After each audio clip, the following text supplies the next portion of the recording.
continuamos con nuestro simposio con el doctor César Bretón. Él nos va a hablar del enfoque diagnóstico y tratamiento inicial de las arritmias neonatales.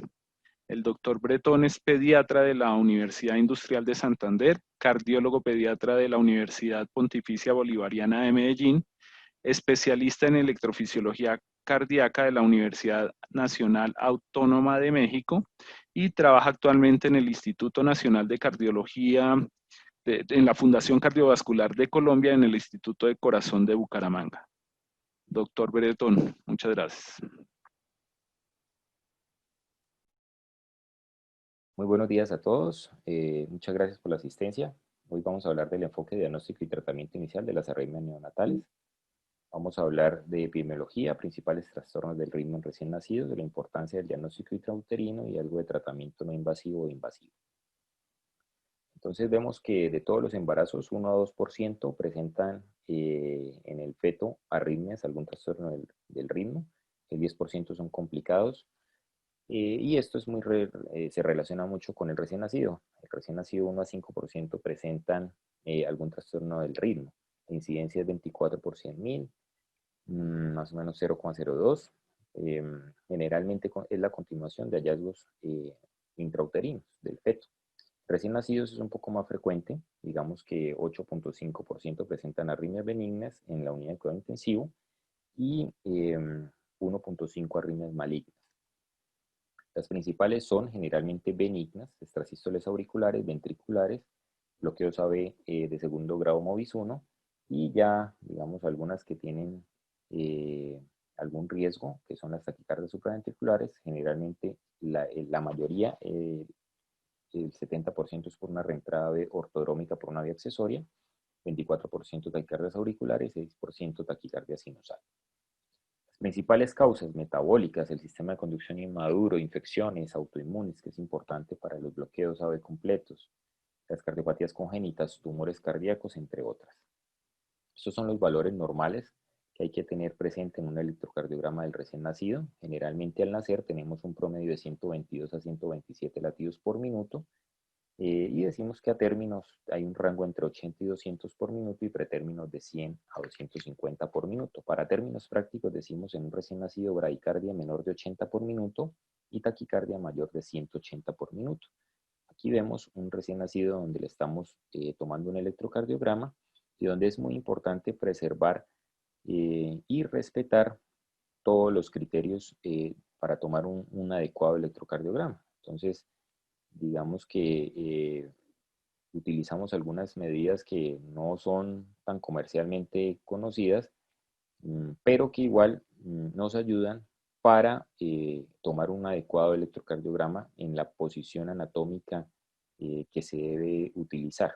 Entonces aquí vemos, a veces es un poco difícil, aquí lo están inmovilizando, ellos se mueven, hay interferencias, pero bueno, hay que tratar siempre de tomar un electrocardiograma en las mejores condiciones. Aquí vemos un electrocardiograma de un recién nacido, donde vemos que finalmente a nivel intrauterino, el feto al finalizar el embarazo, pues predomina el ventrículo derecho, donde él hace digamos, el ventrículo derecho es el sistémico a nivel intrauterino, por eso al nacer el recién nacido tiene predominio de fuerzas derechas. Y aquí vemos un eje desviado a la derecha con hipertrofia del ventrículo derecho, R en B1, B2 y S en B6, y además alguna repolarización que inicialmente los primeros 3 a 5 días tienen una T negativa, una T positiva en B1 a B3, y hacia el tercero al séptimo día se negativiza esta onda T y se vuelve negativa ya como un patrón juvenil que persiste hasta la adolescencia. Entonces son hallazgos un poco diferentes del recién nacido que hay que tener presente. Además, las frecuencias cardíacas son un poco más elevadas, como lo habíamos hablado. Entonces, para clasificamos las arritmias de bajo riesgo y las de alto riesgo. Las de bajo riesgo generalmente solo se requieren seguimiento, no intervenciones. Las de alto riesgo ya digamos, requieren medicamentos, intervenciones de otro tipo. Entonces, acá tenemos la taquicardia sinusal, las extrasístoles auriculares, las extrasístoles ventriculares, la bradicardia sinusal, el ritmo de la unión y el bloqueo AB grado 2 MOVIS 1 o fenómeno de Wenckebach. Vamos a hablar una por una.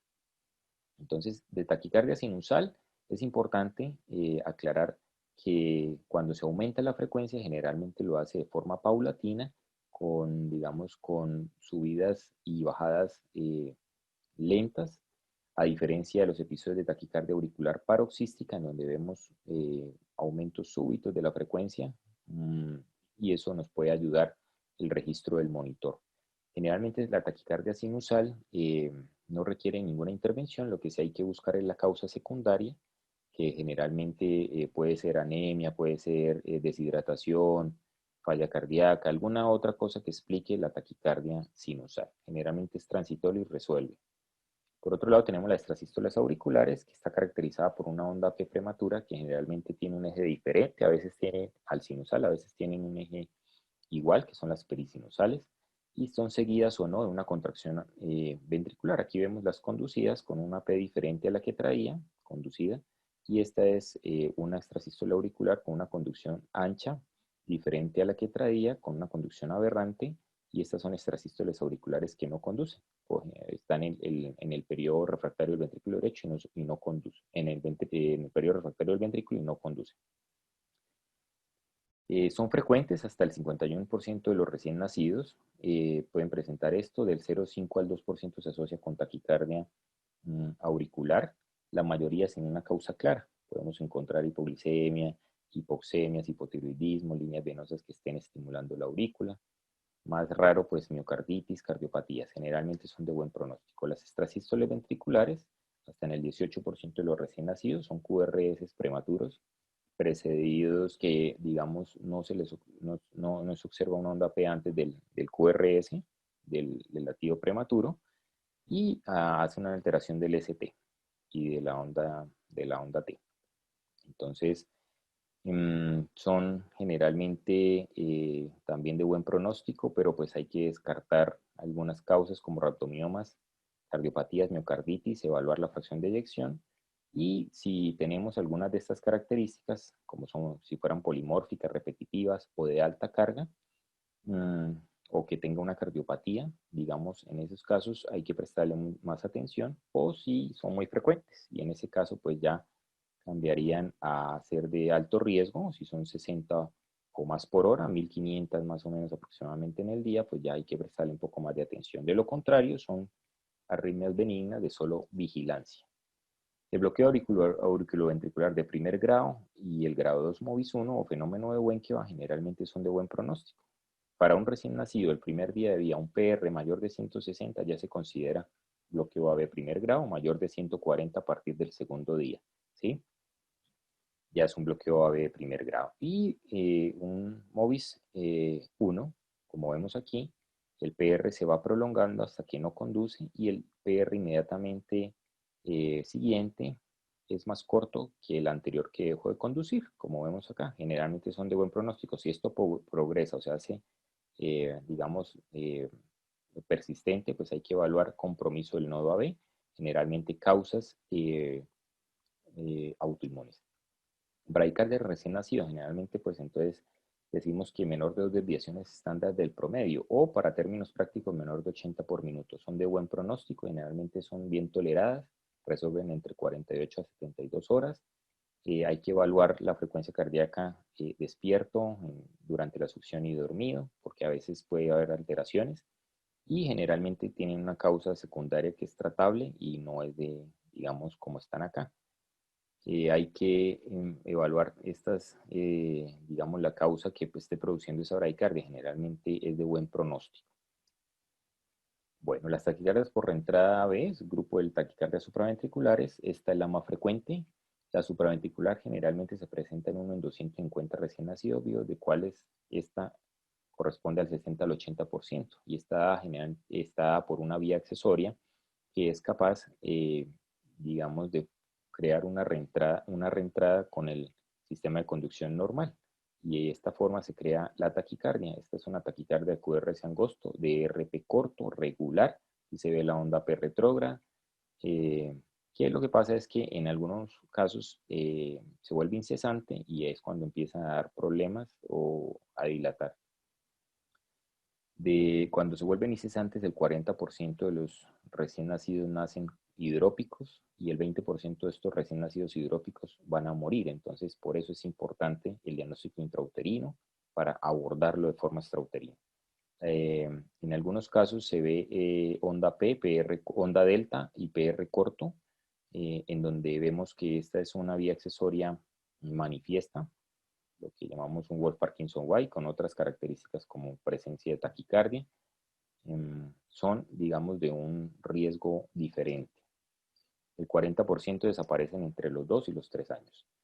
La reciprocante permanente de la unión, que es también por una vía accesoria de conducción retrógrada únicamente y decremental, es QRS angosto, RP largo, regular, y no van tan rápido, pero si se tornan incesantes, pues pueden dilatar el corazón y por eso es importante también tenerla presente. Las taquicardias auriculares generalmente son la taquicardia ectópica de la unión o el JET, conocido como el JET. Nosotros pues vemos el JET posoperatorio, pero en este caso es el JET congénito, que es de mucha importancia. Es una taquicardia de QRS. El QRS está disociado del latido auricular, donde el QRS va más rápido y las aurículas van más lentas. Es digamos, un latido que sale del tejido de la unión, por eso es angosto. Y las congénitas revierten una gran importancia porque la mortalidad es alta. Estos pacientes, si no se tratan, en algunas series reportan mortalidad hasta el 35%. Y el hermano o los hermanos de estos pacientes, hasta en un 50% de los casos, van a presentar este tipo de arritmias también. Así que es importante el diagnóstico y el tratamiento inicial, porque a veces es difícil, requiere de 2 o 3 antiarrítmicos. La taquicardia auricular generalmente es de foco automático, es una taquicardia de QRS angosto, generalmente RP largo, puede ser de RP corto, pero generalmente RP largo, puede ser regular, en algunos casos irregular, con fenómenos de calentamiento y enfriamiento, que también si se tornan incesantes pueden dilatar tempranamente el corazón y tener, digamos, una repercusión importante en el recién nacido. El flóter auricular, como vemos aquí, 2.1 por 100.000 recién nacidos vivos, una onda de flóter que va entre 300 a 600 por minuto, que son estas pequeñitas que se ven acá. La respuesta, digamos, puede ser variable, con conducción variable de 3 a 1, 4 a 1, 2 a 1 y en algunos casos, en algunos recién nacidos, hasta 1 a 1, con frecuencias hasta de 300, 350 por minuto, en donde, digamos, pueden dilatar el corazón de forma temprana y tenemos que tratarlo rápidamente. Bueno, la taquicardia ventricular es rara, 0,8 por 100.000 recién nacidos vivos, está determinada como 3 latidos o más y con una frecuencia mayor a 120 por minuto en el recién nacido, con un QRS que sea más ancho normalmente, que en el recién nacido vemos que el límite del QRS es 70-80, o sea que un QRS 80-100 milisegundos ya es un QRS ancho con recién nacido, entonces es importante tenerlo presente. Son sostenidas cuando son mayores a 30 segundos, generalmente van a menos de 200 por minuto. La disociación BA es muy difícil de verla en estos casos porque la frecuencia va muy rápida, ¿sí? Hay que evaluar causas farmacológicas, infecciosas, autoinmunes, tumores, cardiopatías, infartos como el ALCAPA. Y aquí vemos este caso, por lo menos secundario a terbutalina. El recién nacido presentó una taquicardia de QRS ancho, la disociación, aquí se alcanza a ver disociación A a B, como les dije, a veces no es fácil, y después de una cardioversión ya retorna a su ritmo sinusal. Entonces siempre evaluar la causa y tratarla. Son taquicardias también de una importancia diferente. Los bloqueos avanzados, grado 2, MOVI 2 o bloqueo grado 3, el bloqueo completo. El 0,2% en general de todos los recién nacidos, 10% son idiopáticos y esto es importante, 90% de causa autoinmune materna. Tienen una sobrevida mayor al 95% si son diagnosticados tempranos. Tienen una frecuencia de escape entre 40 y 80 para un recién nacido, eso es lento. Entonces hay que estar, digamos, atentos a eso. Generalmente QRS angosto, aquí vemos el MOVIS 2, donde el PRS es constante, es estable, y una onda P deja de conducir a su ventrículo. Entonces aquí este es un MOVIS 2. y un bloqueo 2-1, donde uno conduce, otro no conduce, uno conduce, el otro no conduce. Y aquí vemos un bloqueo AB completo, donde las ondas P van a una frecuencia diferente a las ondas al QRS. Entonces aquí vemos un bloqueo AB completo disociado. Banderas rojas en estos bloqueos AB, porque a veces pues podemos mandar a estos niños con bloqueo AB completo para la casa, pero si tenemos alguna de estas banderas rojas hay que estar atentos. QRS escape ancho y demasiado lento, generalmente menor a 50 por minuto. Más adelante vamos a mirar las indicaciones. QT largo, extrasístoles ventriculares, dilatación ventricular, signos de falla cardíaca. El bloqueo asociado a lupus o generalmente los autoinmunes, vemos que está asociado a anticuerpos RO y anti-LA que traspasan la placenta, que pegan, digamos, a las células, a los cardiomiocitos, y finalmente en estos sitios se forma una fibroelastosis, una fibrosis, con un daño del sistema de conducción que puede ser variable desde un bloqueo AB de primer grado hasta un bloqueo completo. Generalmente pues pueden presentarse 1 o 2% de lupus neonatal con todo el contexto de lupus neonatal, que es más grave. Los pacientes pueden cruzar con bloqueos AB, con bradicardias sinusales, prolongación del QT, pueden tener miocarditis, fibrolastosis endomiocárdica o cronopatía dilatada. Entonces es muy difícil determinar el daño para tratarlo de forma intrauterina, por eso muchos de sus pacientes generalmente no, cuando se diagnostican ya es tarde, y no se puede hacer nada. Las canalopatías o arritmias hereditarias, dentro de la más frecuente es el síndrome de QT largo, digamos en recién nacidos que no se nos puede pasar. Aquí vemos un QT muy prolongado, una onda T de base muy ancha que pareciera un QT, un síndrome de QT largo. Y en este caso es un paciente en donde hace un bloqueo AB2-1, el QT es tan largo que la onda P no alcanza a despolarizar el ventrículo. Este es otro caso, otra de las causas donde este es el síndrome de muerte súbita del lactante menor de un año. 53.000 por 100.000 recién nacidos vivos en Estados Unidos. El 90% son menores de 6 meses, mayor en hombres. El 14% se puede identificar gen relacionado con arritmias hereditarias. Y aquí está, digamos, lo importante. Es un recién nacido vulnerable con factores estresores o de acuerdo a la edad. Entonces es importante porque 14% de estos recién nacidos, de estos niños que se mueren menores de un año, que un porcentaje está en el grupo de recién nacidos, el 14% tienen algún ritmo, alguna alteración genética. Y cada vez la parte genética de arritmias está evolucionando más. Y aquí vemos cómo hay diferentes tipos de genes en donde los debemos estudiar, digamos, ser un poco más, debemos tratar de hacer panel genético a los pacientes que sospechemos arritmias hereditarias. Algunos, pues generalmente los que no son graves, pues no le vamos a encontrar nada. El diagnóstico fetal es importante, lo hacemos por ecocardiografía, lo hace el ginecobstetra por ecocardiografía o por magnetocardiografía.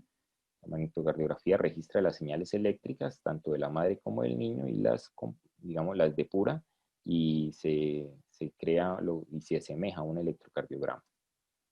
Por ecocardiograma, digamos, encontramos ondas A de la contracción auricular y B del ventrículo y se crean, digamos, un algoritmo en donde podemos encontrar la relación AB, si es 1-1, si es mayor de 1, si es menor, más aurículas o menos ventrículos, si es regular, irregular, y podemos hacer un diagnóstico intrauterino de las arritmias. Es muy importante porque ese diagnóstico intrauterino es el que nos va a predecir el diagnóstico del recién nacido. Cuando hay bradicardias fetales también es importante porque si tenemos corazón sano y está en bradicardia es importantísimo hacer, digamos, las pruebas para descartar lupus o para lupus materno, porque es la principal causa de bradicardia en el recién nacido.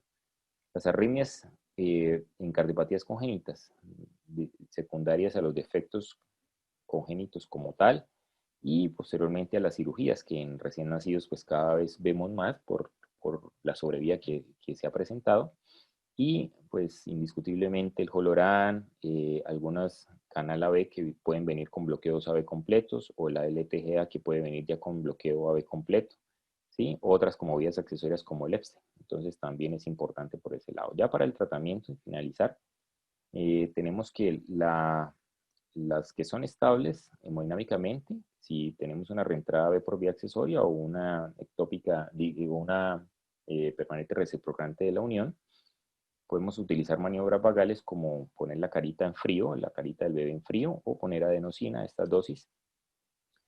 Las taquicardias de foco automático auricular es el JET, o el flutter o la fibrilación auricular, estrategias de control del ritmo, estrategias de control de frecuencia con amiodarona, ¿sí? Las taquicardias ventriculares también con amiodarona con esmolol. Por el otro lado, las inestables, ahí metemos todas. Aquí digamos que si tenemos una taquicardia ectópica o una taquicardia ectópica de la unión, una taquicardia auricular de foco automático, pues generalmente no se cardiovierten porque pueden volver muy rápido. Estas que vemos aquí, que son inestables, pues le hacemos una cardioversión eléctrica de 0,5 a 2 joules por kilo. Si estas estables después de medicamentos no mejoran, pues ya también podemos intentar una cardioversión eléctrica. El tratamiento ambulatorio generalmente de las arritmias de bajo riesgo, pues son vigilancia, la mayoría desaparecen al año de edad, 75 al 90% ya no tienen nada de esto, generalmente no requieren manejo, por el contrario, el flutter auricular y fibrilación auricular después de una cardioversión no vuelven. Las taquicardias, las otras, requieren generalmente medicamentos. En recién nacidos el propanolol lo dejamos. Si requerimos frenar también la respuesta ventricular de alguna forma, pues adicionamos digoxina. Si no, ahí sí ya los antiarrítmicos 1C, propafenona, flecainida, o también podemos utilizar el sotalol si lo tenemos disponible. En nuestro país no lo hay. La amiodarona como última opción, pero a veces son de difícil control. Y si no hay control con 2 o 3 antiarrítmicos, pues intentar un estudio electrofisiológico y una ablación. Por otro lado, las bradicardias. Si tenemos frecuencias cardíacas menor de 55 y corazón sano, un implante de marcapaso. O si tenemos frecuencias cardíacas menor de 70 y cardiopatía congénita, implante de marcapaso. Si tenemos una sospecha de una canalopatía o arritmia hereditaria, hacer un panel genético e iniciar betabloqueadores ideal nadolol o propanolol, y pues queda el CDI como una opción. El marcapaso transitorio neonatal, que se coloca, digamos, en algunos recién nacidos vía umbilical. Si ya lo requiere de forma permanente, hay varias estrategias. La idea es ponerlo abdominal con marcapasos, con electrodos epicárdicos. Aquí estamos. El abordaje endocárdico en recién nacidos, en algunos casos, en algunas instituciones se hace, pero generalmente no se recomienda. Lo que sí está recomendado cuando cuando requerimos un marcapaso para un recién nacido es, digamos, esta estrategia, como se vio en este estudio, donde les fue muy bien, que sea siempre bicameral, no poner marcapasos unicamerales en lo posible, siempre bicameral para mantener la sincronía AB, que sea epicárdico lógicamente, y que el marcapaso del ventrículo se quede en el ápice ligeramente hacia el ventrículo izquierdo, sería lo mejor. Y que lógicamente sea bipolar y con esteroides. Y ya cuando necesitamos, digamos, ablación, este es un caso del doctor Brugada, donde hace una ablación de un recién nacido con un solo catéter de una vía accesoria, y pues le fue muy bien, con 1800 gramos de peso, recién nacido pretérmino. Bueno, muchas gracias por su atención. Doctor Bretón, mil gracias por su excelente presentación. Les recuerdo a todos los asistentes continuar realizando sus preguntas en el botón de preguntas y respuestas. La gran mayoría las estamos tratando de responder en vivo en el mismo chat, pero dejamos algunas para responder al final que creemos que son de interés general.